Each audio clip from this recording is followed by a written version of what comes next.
Welcome, everyone. My name is Peter Young, and I'm very pleased to welcome you to this session of the Yale Career Fireside Chats. And just briefly, a history of the program.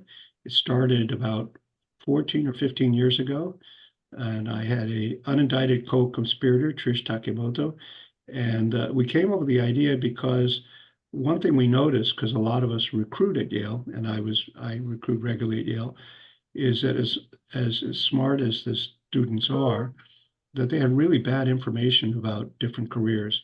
And they'd go to law school having watched LA Law and all that sort of thing, and thinking it was super sexy. You solve a case, every 30 minutes. And then they go through law school, they come out for 2 years, suddenly realize it really wasn't the right thing for them. So we did go to Yale, the Office of Career Strategies and Alumni Office, and we volunteered to essentially do this series. We thought we'd do 2 or 3 of them, and it's now 14 years later, and we've gone through many, many professions, whether it's music, research, law, investment banking, medical. And the last thing is that a number of years ago, we decided to add fireside chats on, and master classes on topics that were not about a particular industry, but more about how to make career changes, or like this one, which is, what's the impact that AI will have on jobs and careers. So the format here obviously is a panel. I'm going to be the moderator and lead through a set of questions. And those of you who are in the audience, if you have a question, feel free to type it in at any time. You could type one in 10 seconds from now, and just use the Q&A chat box and type in your question. And all of us who are on the panel will be able to see the questions, and I'll choose the ones. And then based on how many questions we have, I'll gauge how much time to leave at the end of the hour. But we will end promptly at 7 to be respectful to the panelists and to you at the audience. So first of all, we have 4 really spectacular panels here who are very different, come at this from very different angles, but each one has their own connection to this topic, and you'll see that as you talk to them. I'm not a strong believer in reading out aloud bios, but I'll just mention the names and currently what each one is doing. Donald Butts is the head of emerging technologies and CTO at Nokia Technologies. Sam Hendel is a co-founder of Dataminr, but also co-founder of Chord Music Partners and a managing partner of Dundee Partners. Marc Rind is the Chief Technology Officer of Data Banking in Fiserv, and Gale Spak is a Ph.D. and principal of Build Their Future, LLC. So very different backgrounds, but all in some way have an attachment to this topic because it's a very complicated topic, and you need different perspectives to come to the right answer. So before, what I'd like to do is maybe ask each panelist to take no more than 2 minutes. Just say, what do you do today? But what is your connection to this topic from your background or education or what you've done? And we'll start alphabetically. So Donald, you have the misfortune of having B as your last name, so you can get started. Thanks, Peter. Yeah, so as you mentioned, I'm the head of emerging technologies at Nokia Technologies. We do core research in audio, video, and wireless technologies, and AI has propagated throughout those. So I'm looking at how do we develop new technologies to support those initiatives, but also looking at other emerging technologies and compute and AI and sensor technologies that we can incorporate into our technology stack. And then prior to that, I've worked in several different industries in aerospace, automotive, and audio as well. Yeah. Diversity in your career is an understatement, right? Yeah. So I can't wait to see the next one that's going to be totally different from what you're doing.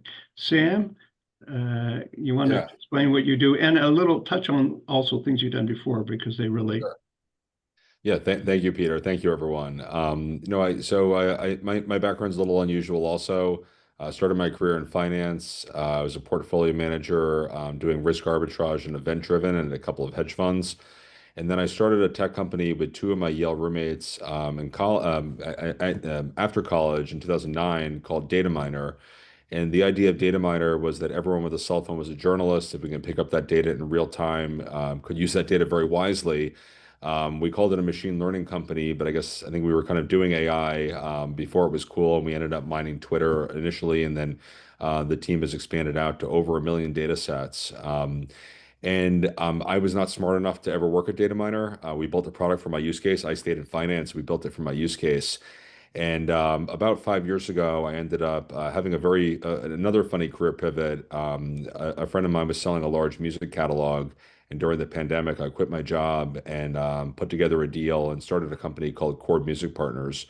And Chord is now the largest pure play music catalog in the world. It's a joint venture with Universal Music Group, where we own, high quality music IP like The Weeknd, David Guetta, Stevie Nicks, John Legend, One Republic.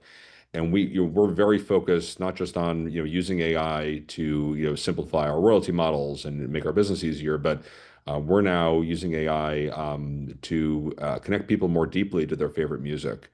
And we have to deal with both the complexities of rights management, making sure that we're getting attributed if someone's using our music to train on, to storytell around, to prompt our artists, etc. But we think it's actually a great tool to bring people closer to their favorite music and IP.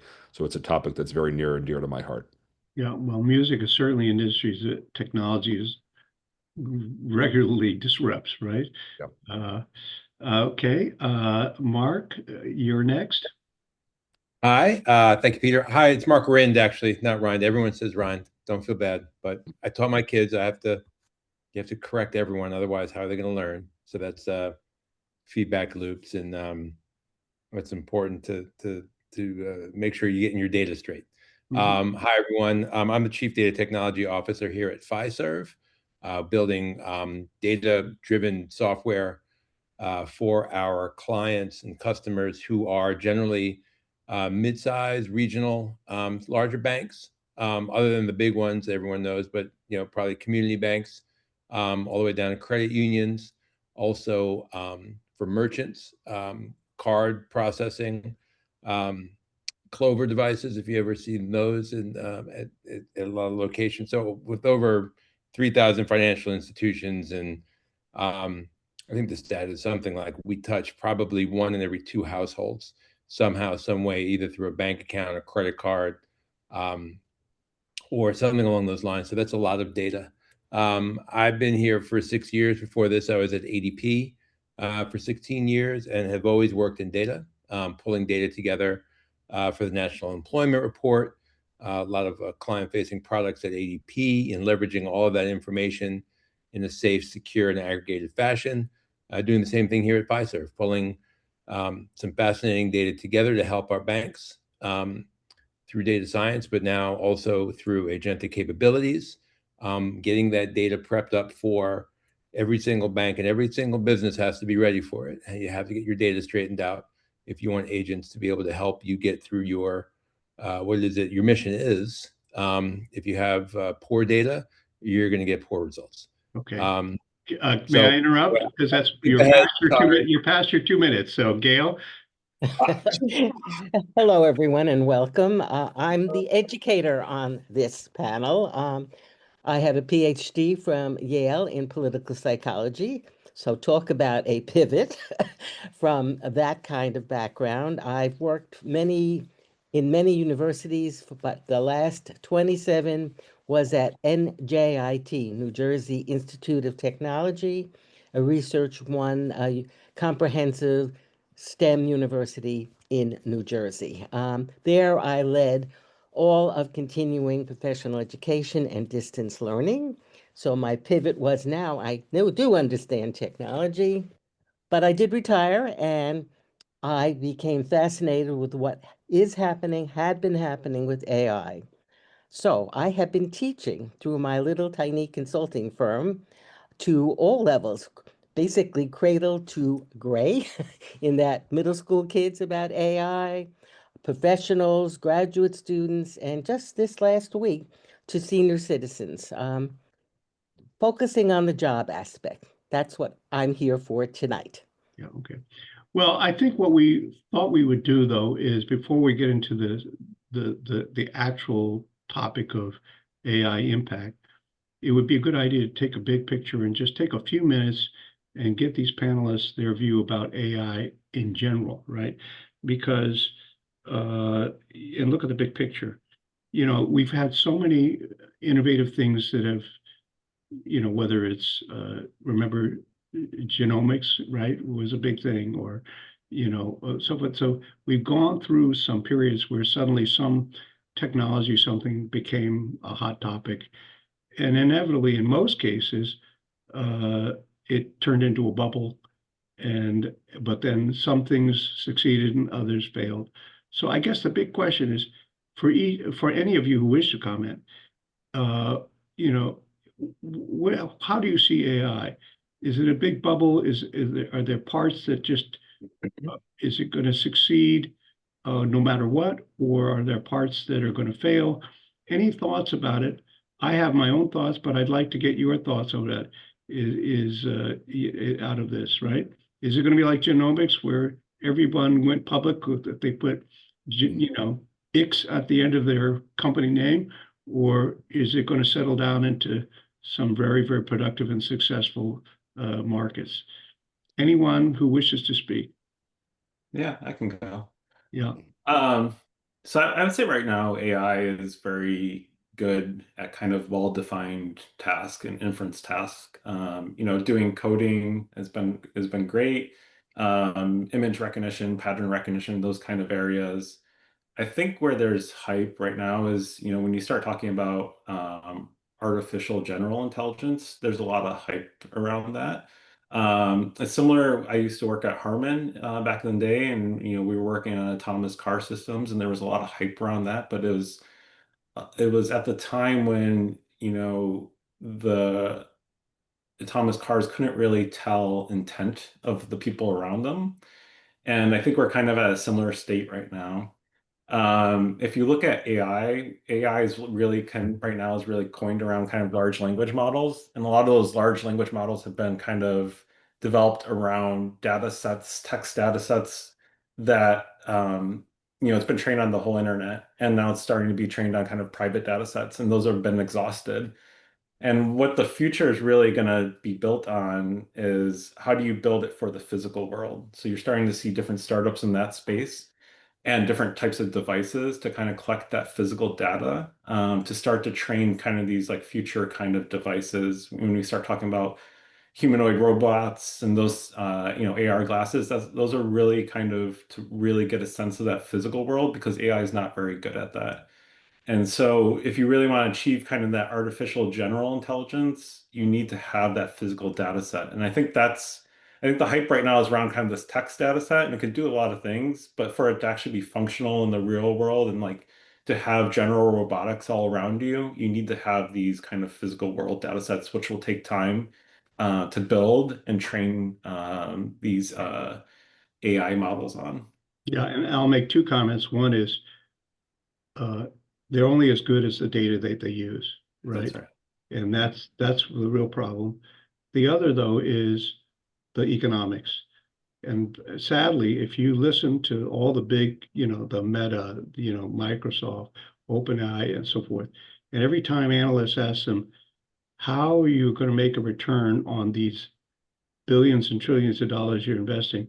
They all say, I really don't know. Yeah. And that makes you worried, right? Because if they can't answer that question, who the hell can? So I think there are two things clearly. One is, what is AI good at? What is it not good at? Can it get around the problem that it really has to depend on the quality of the data? But the other is, how the hell, from an economic point of view, are people going to make money on the investment they have to make? Yeah. Sam, any thoughts you have on it? Yeah, I would say I think there's certainly some bubble behavior right now, but it is here to stay. It's absolutely a step function of, you know, of modern technology, and I think that it is, you know, it's such a big topic because it is pervading a lot of businesses and disrupting things in real time. Um, Things like legal. we spend a lot of money on legal every year. I told our senior partner that we work with at a law firm, like, we expect to lower our legal expense dramatically this year by standardizing contracts and templatizing, and he agreed. Like, there are things that are absolutely here to stay. I think it's kind of imperative on anyone in the job market or anyone working to start learning some of these tools. I've never coded in my life, so I'm not a computer scientist. I've been having a lot of fun, starting to code things, and it's been making my life more efficient. We're Yeah. not there perfectly yet, but I agree that the physical world, it's going to take a lot more time. But the amount of compute that we're going to be able to throw at problems, and healthcare is a great example. On the genomic side, we can now test things in a hypothetical world much, much, much faster and with a lot more data than we used to be. And the question is, can we take that step function into the physical world? I think the answer is probably yes. It's going to take some time. There are going to be a lot of failures along the way, but it is a complete sea change on the way we're all going to work, and hopefully we'll have more positives and negatives for society. I think that's still an open question. Yeah. And it is really good at certain things. For example, I wouldn't want to be a radiologist today, right? Because AI is particularly good at analyzing large volumes, pattern recognition of X-rays and MRIs, or drug research, right? It's really good for screening through all the data. And the pharmaceutical companies have a lot of really good, pristine data, so it's a good application. So it's really good at certain things and not so good at others. Yeah. Marc or Gale? Yeah, I would say that it is the mega trend of the future. It's like electricity. A lot of investment went into electricity in the beginning, but it was all the adjacent things that happened because electricity existed that changed our world in the 20th century. So I definitely think that's where it's going. Right now, it's a Wild West, very competitive with the companies. It's scary to a lot of normal, ordinary people users, but it's accelerating. I think it will take 10 years, maybe, to even reach productivity on the text-based models that are being used now. So yeah, it's not going away, basically, is my response. Marc, I'll just call you Marc, that way I won't mispronounce your last name. Okay. Look, I see a lot of people are asking about the return on investment. And two things in that space. One, I mean, maybe not as long as electricity, but I was around during the internet boom, and everyone was, it was all about spend, and where's the revenue going to come from? And well, guess what? That got figured out pretty well.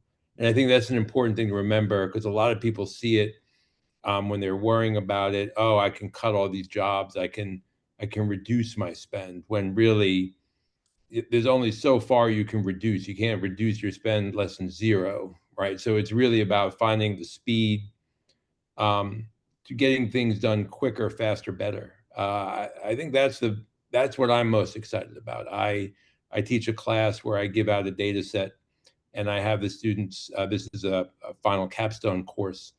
I give them a data set and I say, come up with a product idea based on this data set, build out the prototype, the business case, and then present at the end of the course for the like to investors, right? It's all setting them up for a like a seed funding pitch is the concept of the capstone.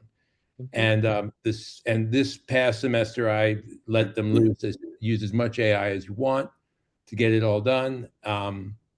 Go nuts. And they were so much further along so quickly in having a working prototype that they were able to go back to the potential customers that they interviewed in the first place on what it was that they wanted the product to do, so they were able to demo it to them and get that feedback all in such a condensed time frame. It was very exciting to see, just like one of those positive business spins versus well, we could do this now with 50% less developers. Yeah, no, that's absolutely right. There are a lot of positive things, but you got to understand where it does a good job and where it doesn't. And it does I think it's great to do the first drafts of lots of things, but if you rely on it and don't check it, there's a horrible story of this famous lawyer who actually put a brief to Supreme Court. Turned out two of the citations were totally made up, and he never checked it, right? It's very embarrassing, but he didn't learn the lesson that it may be good at one thing, but it's not good at the final product. I want to ask one question, which is, so I think there's no question that AI is going to have a very positive impact if it's aimed at the right things, and it can be aimed at a lot of different things. But since this is a panel about careers, let's focus just on what it does for human beings in terms of jobs and careers, right? So what, in terms of things that humans do, right? AI is good at helping things that humans don't do. That's different. But for terms of human dues, what are the things that you think that AI will be able to do well, but will end up either displacing jobs for people or elevating the quality of what they do, as Marc was saying, right? That let them get past, the elementary stage. Any thoughts on that about what categories? Is there some characteristic that kind of allows you to group jobs and careers into the ones that, are going to be destroyed versus the ones that are, that are going to be, enhanced? Gale, you have your hand up? Yeah, that was my hand. Okay. That tells you that she's a teacher, because she's going to raise her hand, right? So in the courses that I've taught, I've come up with really three categories to try to address what you have just asked. I think there is a category where AI is what you could call a force multiplier, not a replacement. Humans, we stay quite essential because we have judgment, we have no domain expertise, we're educated, we know certain areas. And AI has a role to help us. So, for example, I'm talking lawyers and doctors and engineers and architects, managers, policy analysts. For those categories, force amplifier, we're going to be able to do our job better. Then there is a hybrid human category that I'd like to talk about. So here the jobs are being changed with as much as maybe 60 to 90% of the tasks involved in the job could be done by AI. I'm talking things like routine analysis, documentation, scheduling, triage, reporting. So the humans are people in their jobs, they're still keeping their jobs, but they're shifting into things like oversight, exception handling, ethical decision making. So who am I talking about? Project managers, HR professionals, compliance officers. The job doesn't disappear. If they can pivot, because Yes, of not course. everyone can pivot, right? That's another story of how we make that pivot. And your third category? I'll just say the title so others can speak. There are several at risks, and it's due to the automation that happens. So things like data entry, we already talked about coding. These are predictable things that AI does better, and the task disappears before the job, but then the job, fewer people are going to be needed in things of this sort. Yeah, and I'll give you a good example, actually, that famous economist pointed out. Said at the turn of the century of 1900, 33% of all Americans were farmers. And then they invented the tractor. In the end, the dynamic with Gale, you say, is now the number of farmers is like a couple percent of the population. Exactly. But it's not like the 32% all found a way to pivot, right? And the new job creation, sure, their jobs created to build tractors, but there are far fewer jobs there than the number of farmers who got wiped out. So there's a great example where technology disrupted. It made food production more efficient, but it made it very tough because many of these farmers, they didn't know how to do anything other than farm, right? So they couldn't pivot to be a technology person or whatever. Anyone else have an opinion about Yeah. Yeah. jobs? Yeah, I actually I saw a piece by a former colleague that I worked with this morning, and he made a good point. So, at least on the engineering side, so you have electrical engineers, you had electricians, you have mechanical engineers, you had mechanics. In software, you never really had, you had both the design and the execution as the same person, basically. So now the execution or the construction of that has been kind of automated, right? And so what becomes more prevalent now is kind of the piece of, and this is kind of to the Gale's point on the physical judgment, is like the piece on how you architect and construct kind of the technology becomes more important. More like in aerospace, you always had kind of like systems engineers. The systems engineers are become more elevated because you need to understand kind of how to build out the whole system and what pieces you need, and how to kind of uh, tell the AI what to do. And so I think that becomes more and more important, that kind of that physical judgment and architecture kind of piece of it, going forward. Yeah, but there's another way to look at it too, and Sam, I would like your opinion. Yeah. Is Yeah. there's a dislocation because what that means is beginning programmers won't get a job, but there's a premium, there's a real need for experienced programmers. But how do you get experienced programmers if they can't enter, right? And that's one of the dilemmas. Sam, your comment?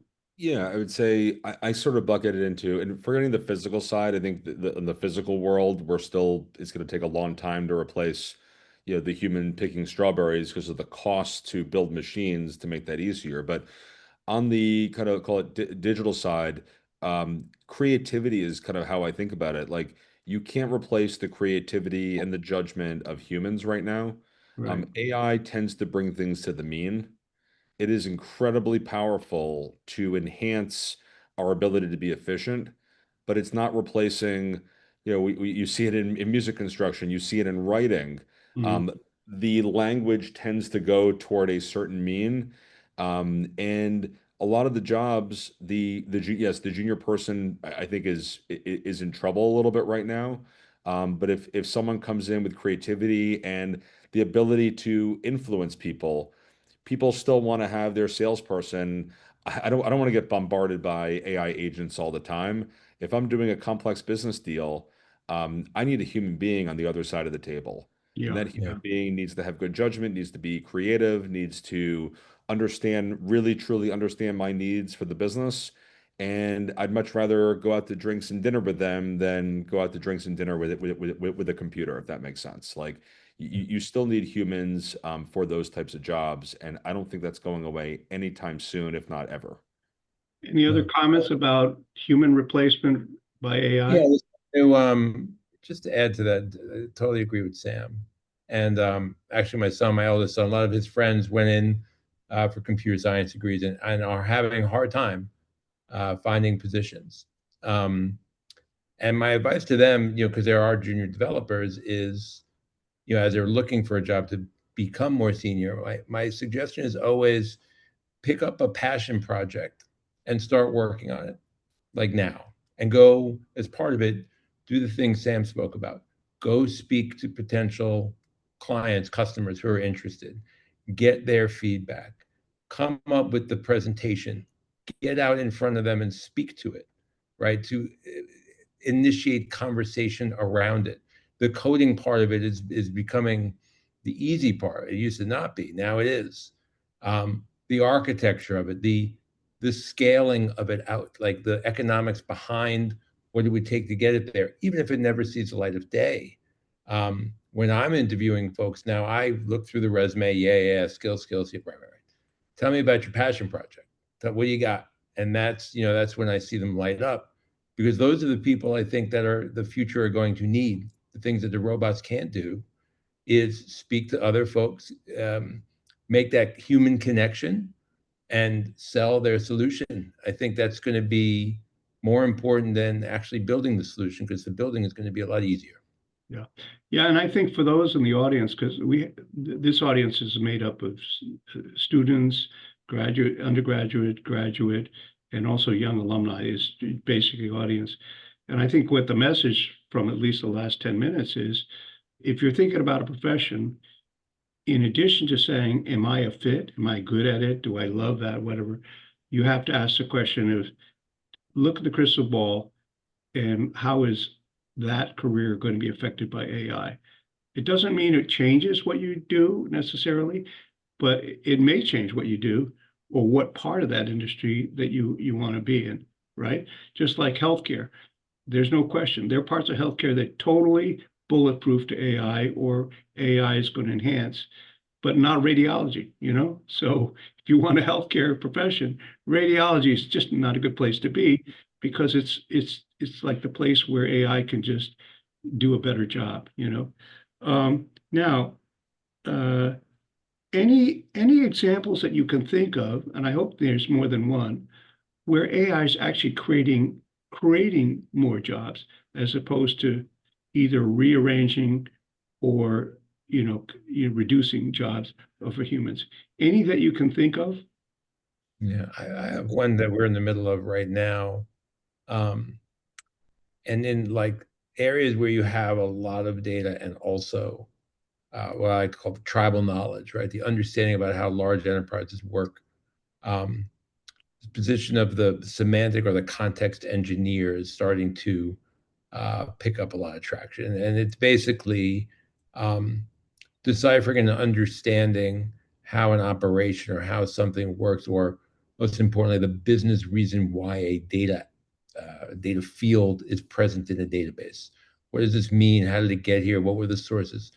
And kind of describing that and kind of putting that human piece into a lot of tools now for AI to leverage this context graph and that semantic layer so that the agents can understand what data to go get and then go get it.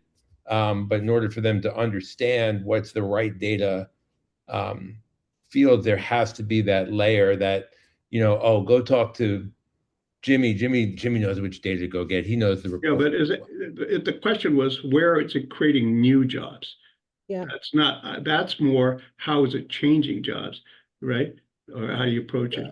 I want to say, what are new jobs that didn't exist that otherwise that AI has enabled, right? Yeah, there are a lot of new jobs. They are under different topics like technical and engineering, product and strategy, ethics and government, and creative and user experience. So let me give you some examples.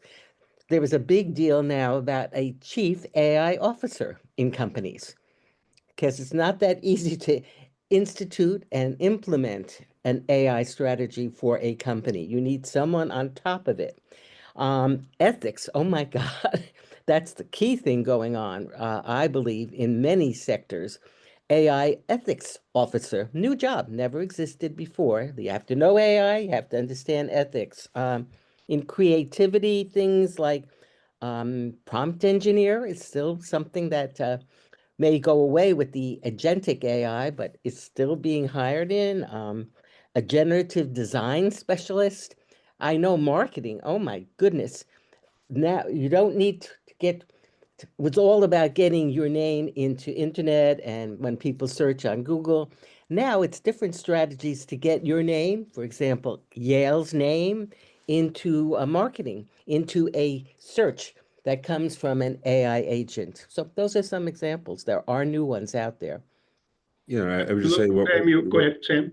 Yeah, what we're seeing, from a lot of the younger people, including students at Yale, and I left out. I started Accelerate Yale with the number of other alums, and help run that and Yale Angels. We're pretty active in the university community, but we're seeing and it takes jobs away in a bit, but you need a lot less engineers to get your company up and running. And the fact that you need lots less engineers to do that, it saves money and it allows people to tackle problems quicker. So a lot of the young startups that we're seeing, it's not, hey, show me a piece of paper with an idea. That's how you raise money. It's kind of the opposite. It's actually go and build something because it's much easier to build something, mainly using vibe coding, but it's easier to build something than it used to be. So even though you're getting you need fewer engineers to do it. You have more ideas and companies that are developing because of the ease of use of starting something and getting something off the ground. And I Yeah. think that is a net job creator in a lot of ways, but we're in the fairly early phases of it. Yeah, and I would encourage the audience that think out of the box and think way ahead of what you just read. I mean, people have different feelings about Elon Musk, but one thing he's really good at is that he anticipates where technology is going and he jumps ahead, right? I mean, when he first got at Tesla, he was doing battery stuff and everybody was struggling making batteries work and charge and cold weather, whatever. But he thought ahead. He says, well, this is going to get solved in a reasonable time frame. So I want to jump out ahead and build a car company because any of the car companies could have done what he did, right? But they didn't, right? I'll give you one other example. There's a daughter of a close friend of mine. She thought through the fact in something that you would never have anticipated 10 years ago, that private rocket companies were going to be successful. Who would have thought, 10 years ago, rockets were built by, traditional companies, NASA. But today, it's clear that the private rocket companies, and there are a bunch of them, are going to dominate that business, right? So, don't think about what everything looks like right in front of you. Think out ahead if it's relevant to your career path and say, okay, where is the excitement going to be, and where is the technology or so forth, really going to, have a lot of momentum. So any other jobs that we've listed a couple. I hope the audience has written down all of the jobs that Gale has listed and so forth. And then Sam is just telling it's an enabler, right, for certain kind of professions, right? Any other thoughts of our panelists on this issue of, where will AI create jobs or enable, accelerate certain professions? Because either one is useful to the audience. So I could add that I think human-centered professions will be accelerated. Healthcare, as you've talked about, not radiologists though. Any profession that interacts with people, education, social work. So professions that take relational intelligence. That's like a new buzzword out there now, relational intelligence, as opposed to, or in addition to, emotional intelligence. This is people who you absolutely need people to interact with. And we're hearing it from the other panelists, saying in sales, you need a person who has good skills in interpersonal, relational ability. So, and there are certain professions that will be a primacy now that have ethics and human value to them. So I'd like to pivot a little bit and shift to the topic of career management as opposed to where jobs are and where. I'd like the panel to comment on what does all this mean for a person in terms of their career management, right? And in particular, what also makes it challenging is with a greater uncertainty about where and when AI will have an impact on various jobs and careers, it makes it particularly difficult to try to figure out if it's AI related, right? I mean, impacted, where to go, because it's sort of like tariffs right now. Nobody knows what the tariff's going to be 2 months from now. So it makes it hard to plan. So AI is sort of a little bit of that in the sense that it's really hard to predict. So how do you do your career planning and career management as it relates to careers and the impact that AI will have? Any thoughts about that? What advice would you give to the audience? One idea I was testing, I haven't really thought through it, but the more a job requires you to be at a desk in front of a computer, the more likely it can be replaced by AI. Or counter that, the job that has you walking around and getting in front of people and teaching or selling or until Donald builds the robots to do that part too. But we have a little bit of time. I'm just feeling anything that has you strapped to a desk is more than likely those kinds of jobs that you should probably start, steering clear from, or starting to open your aperture of, what are some of the responsibilities? Is there travel? Is teams on site? Like, I worry about full remote. If you're not out in front of people, I mean, there's different ways. This is obviously in front, but I don't know. I think I don't have the answer, but I'd like to test that theory of the more you're on it in a desk in front of a screen, the more likely that job is going to be less important with AI. Marc, that's a great comment. So basically, those in the audience, just make sure when you're thinking about different career paths, always add that one question and says, is this a job where you're not strapped to a desk, but you're behind a desk? And it may or may not change your career decision, but it's a question you really ought to ask, right, Marc? Yeah, I think so. Yeah.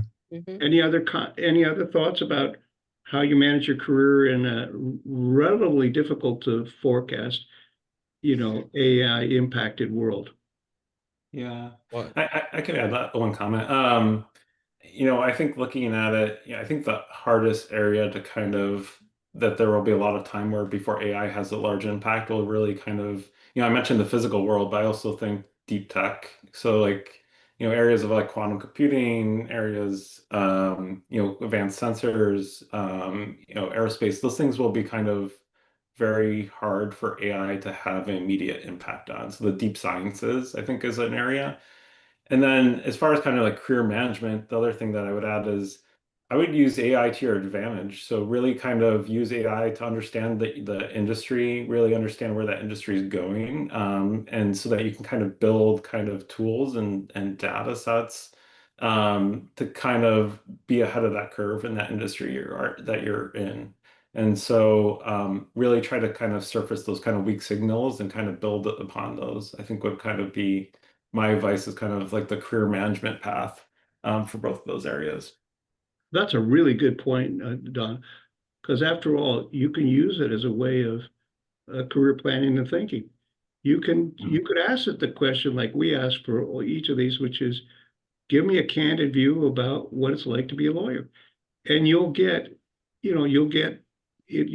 some thoughtful research on it that maybe would have taken you a long time, or maybe you never get it right. So I think that's, as a career planning, I think that's a great idea. Yeah, I would just add, well, I think there is kind of the physical world economy, I do think is a little bit for a long period of time, probably insulated here. But, going into sectors that are growing, I would always recommend, for especially for young people, there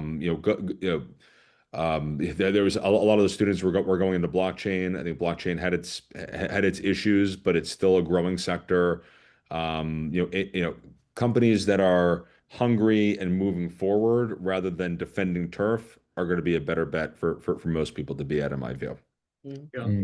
Yeah, and I like to end the classes I teach with a question to the students, which is AI a construction site or is it the gym?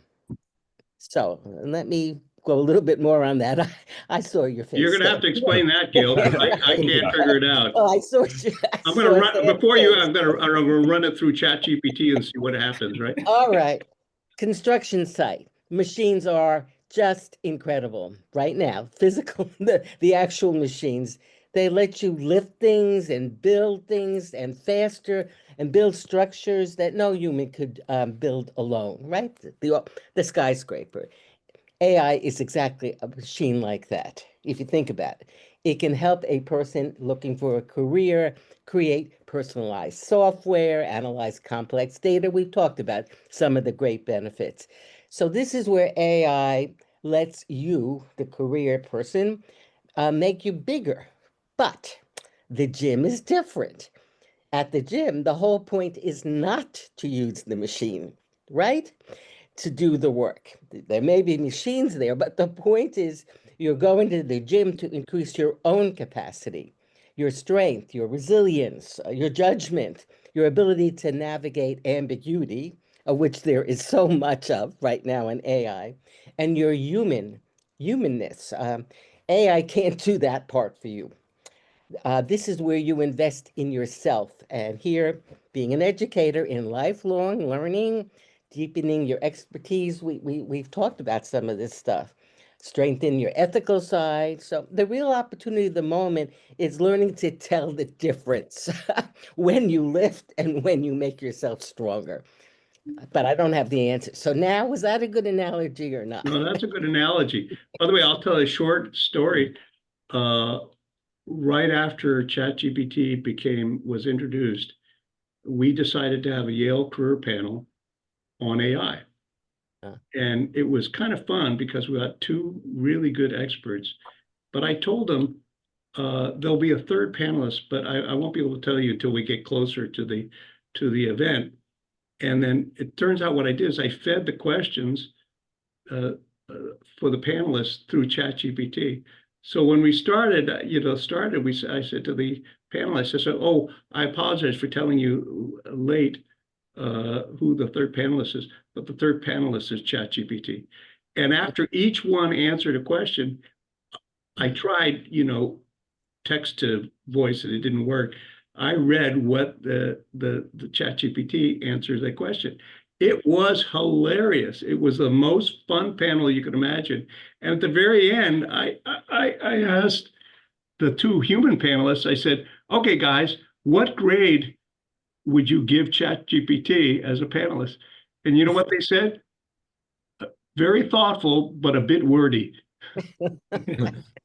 Peter, I think I was one of those panelists. Oh, you were one of the, remember that? Yeah. That was fun. That was very early. You were ahead of your time there. Yeah, it was like 2 months after ChatGPT got started, and we did that, and it was so much fun. But I remember the reaction of the two human panelists when I told them who the third panelist was. But by the way, the good news is I didn't have to read the bio of the third panelist. That wasn't necessary. So I also think I'm going to ask this. We have a couple of good questions, but I want to ask this one question, and that is, if each of you looks into your crystal ball, and I don't want you to look 1 year, 2 years out, I want you to look 10 years out into the future. What do you think overall, with all these changes, of which AI will be a major driver, how all this is going to change the mix of careers on this planet, right? So crystal ball, 10 years out, you could have asked the question in 1900, and if you were smart, you would have figured out that there wouldn't be that many farmers, right? In 10 years. But each of you would answer it in whatever way you'd like. I'll maybe go first. I think we're in very early innings of the changes coming. Maybe it's not 10 years, but I do think that people will generally have a lot more leisure time. I'm nervous about what are 8 or 9 billion people going to do when a lot of these tasks can be solved with technology. I just don't know if we're going to have, and you already see it with young people now. I don't know if we're going to have normal work weeks for certain parts of society. Do we need a 5-day work week? Yeah. I'm So not Sam, sure. I think it's past 10 years that we're going to get there. But, one of the reasons I like music is, I think people will have more time to do leisure activities. And we've already seen that over the last few years, actually. So that's a strong vote for the entertainment industry. So everybody listening, entertainment will be hot, right, Sam? Right? More time to watch TV or listen to songs. Yeah, exactly. I hope I'm an optimist. Marc, go ahead. Yeah, I was going to say the economics of the 5-day work week and how does that work? I hope people have more time to actually go volunteer more and do some things to help out society and community that they normally don't have in a regular hardworking, get home exhausted. That would be nice. I think it would be. That's my optimist view. If I can have AI handle all the bureaucracy and the nonsense that I just don't want to have to deal with is the crummy parts of job and gets me out sooner. I'd like to be able to spend more time to help folks. So Yeah. that's what I'm hoping to see. Don, 10 years out, what will the career landscape look like? Yeah. I think AI, the transition will be harder and faster than we think, actually. I think there's a lot of challenges with AI. Just building the data centers, we have challenges with, water, energy, a whole bunch of things that still have to be overcome. And so I think there's a lot of those aspects. And I think it will eventually lead to to a world where we can go explore kind of the creative side. We can still have the inhuman kind of conversations, but then it'll allow us to explore like new things. Like you mentioned Elon Musk, I think, the space kind of area will be kind of interesting and won't be replaced by AI. But I think the transition there will have to be a lot of kind of new technologies, new areas developed. So I think the 10 years going up there, I think it'll be interesting transition, and I think there will be a lot of different opportunities in the space. Gale, 10 years out, crystal ball. Polish it up and get ready to roll. All right, polishing. I'll be gone by then from this No, world. no. I know No, you, Gale. no, I You're going to be know. around. All of us are going to be in old folks' home, and you're going to be puttering around doing stuff. So don't. So I think we need to start. People will have more leisure time for sure.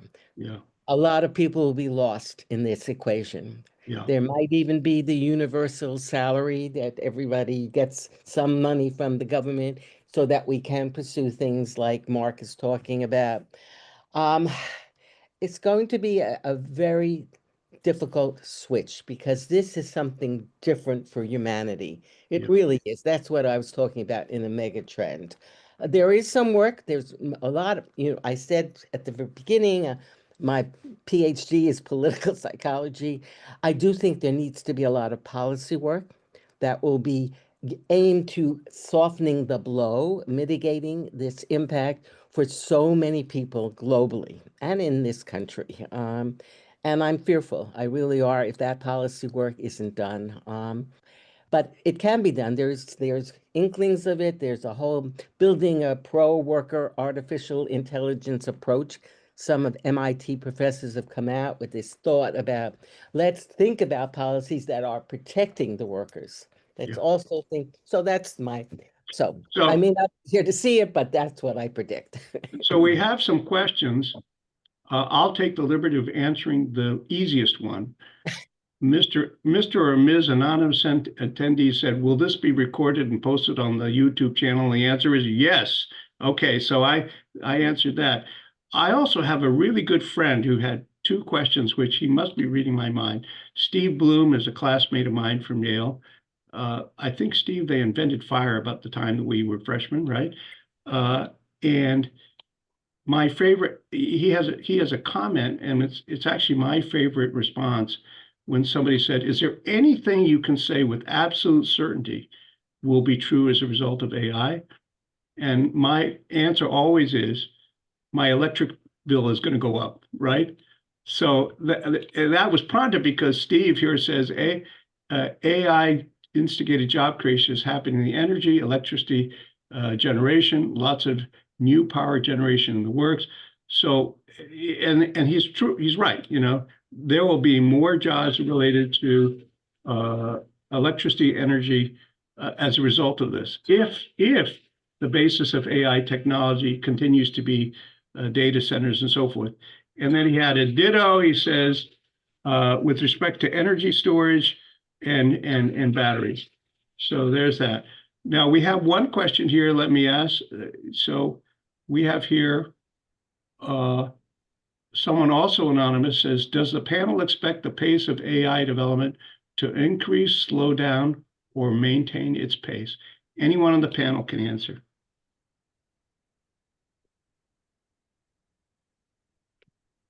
Accelerate. I'll say it will accelerate as well. I agree. Yep. Agreed. Yeah. Okay. All right. We have unanimous. Then here's another one. Let's see. Here's a really long question. Well, somebody used to joke that they said, before we start the Q&A, please make sure that all questions are in the form of a question, right? So there are a couple here that are just more statements rather than questions. Just this question is a good one about, what do you think about the value of interns and the hiring process? I was reading them while you were going through. So Oh, yeah. You can all see the question, right? I think in-person interviews a must. I think teachers are trying to figure out, how do I teach a class when the kids are going home and doing their homework with AI? So you got to figure that out. I think in-person presentations, right, has to be. So I'm a big fan of, that's how I think the hiring process has got to change. Yeah, that's right. Any other comments before, and this will be the last.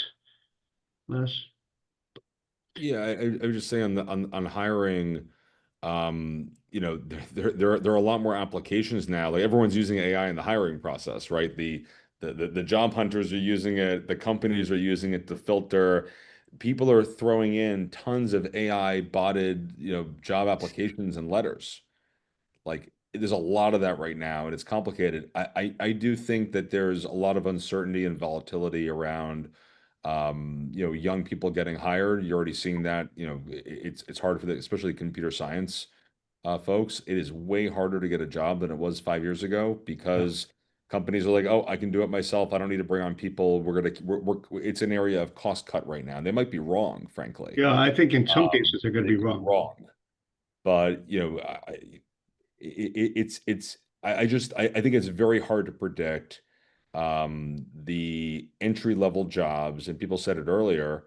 How do the young people get trained up when we're trying to get rid of those, first-level jobs that probably aren't as necessary anymore in the age of AI?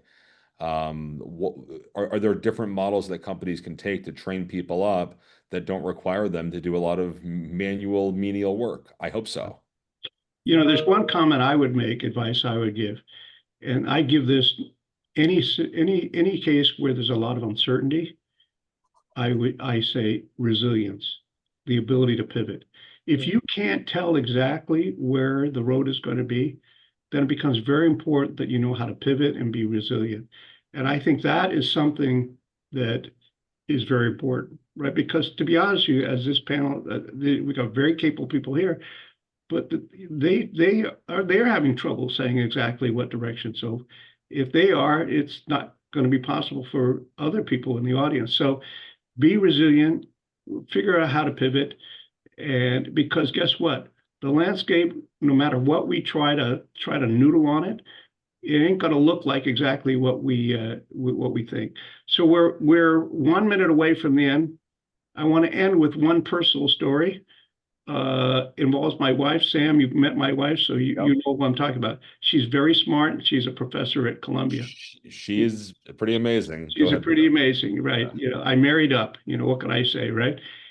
So after ChatGPT came out, I said, what the hell? I'm going to write her a poem using ChatGPT. So she's on a trip to Europe, right? On at some conference. So I had ChatGPT write a poem, and I sent it to her.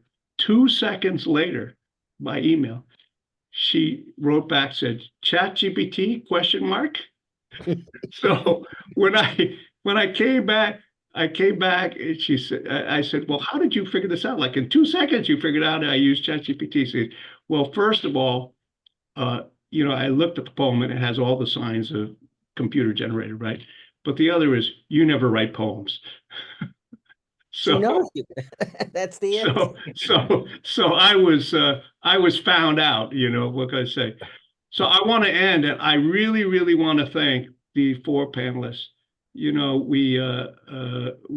We tried to have a panel that was diverse, that could look at it from different ways. I think we've achieved that, and all of you really contributed some great wisdom to our audience. And I want to thank you that. And this has been wonderful. And I don't know, maybe 3 or 4 years from now, we might have a reunion of this panel, and and reflect back and say, okay, what happened that we thought was going to happen, what didn't happen, and predictions. It would be kind of interesting. But I promise I won't cause ChatGPT or Claude or whatever would be the fifth panelist. I promise that, right? Well, thank you all, and thank you, audience, for joining us. I hope you found this useful, and it is being recorded, so it'll be on the internet, so you can. I know Marc's going to binge watch and force his kids to watch it over and over again, right? Of course.